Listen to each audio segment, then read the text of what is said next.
Let's mic news at 7।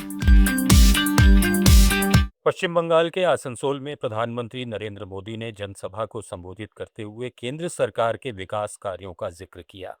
उन्होंने कहा कि इस इलाके में औद्योगिकरण को बढ़ावा देने और स्टील प्लांट के विस्तार के लिए 45,000 करोड़ रुपए से ज्यादा खर्च किए गए हैं। लोगों का स्वास्थ्य सरकार की प्राथमिकता है और विकास की रफ्तार लगातार जारी रहेगी। साथ ही उन्होंने विपक्ष पर तीखा हमला बोलते हुए कहा कि 4 मई के बाद निर्मम सरकार जाएगी और भाजपा की सरकार बनेगी। अब काम और ट्रैक रिकॉर्ड देखने का फैसला करना चाहती है। बंगाल में विकास करने का, बंगाल को प्रगति के रास्ते पर आगे बढ़ाने का ये ट्रैक रिकॉर्ड केवल और केवल बीजेपी का ट्रैक रिकॉर्ड सबसे मजबूत ट्रैक रिकॉर्ड है। आसनसोल और पश्चिमी बर्धमान के लोगों ने देखा है, टीएमसी द्वारा हजारों रुकावटों के बावजूद केंद्र सरकार इस इलाके के विकास में लगी है। यहां औद्योगिकरण में मदद के लिए, स्टील प्लांट के विस्तार के लिए 45,000 करोड़ रुपए से ज्यादा खर्च किए गए।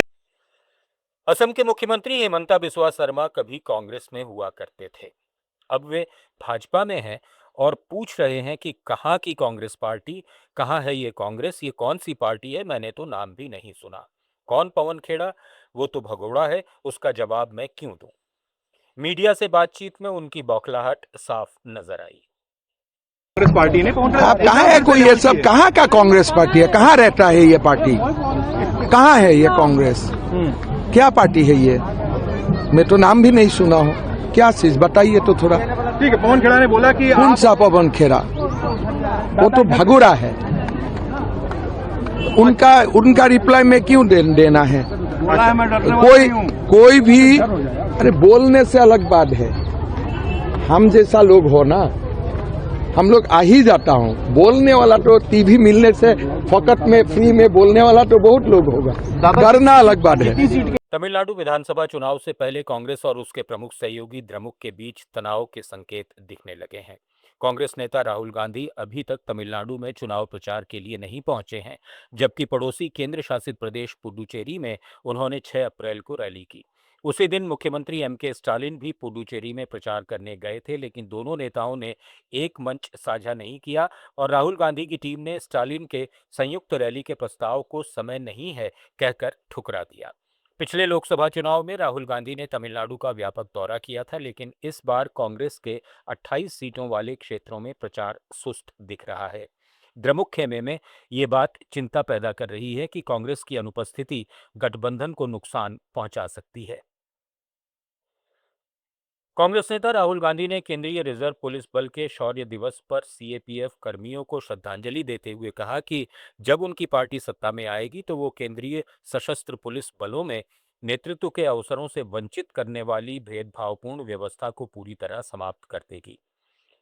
राहुल गांधी ने सोशल मीडिया पर कहा कि सीएपीएफ के जवान विशेष प्रशिक्षण, मैदानी अनुभव और रणनीतिक समझ रखते हैं, फिर भी उन्हें पदोन्नति और शीर्ष नेतृत्व पदों से वंचित रखा जाता है, जबकि ये पद बाहर से लाए गए अधिकारियों के लिए आरक्षित रहते हैं। उन्होंने जोर देकर कहा कि सीएपीएफ कर्मियों का सर्वोच्च सम्मान करना सिर्फ शब्दों तक सीमित नहीं होना चाहिए, बल्कि उन्हें उनके उचित अधिकार, पदोन्नति और सम्मान मिलना चाहिए।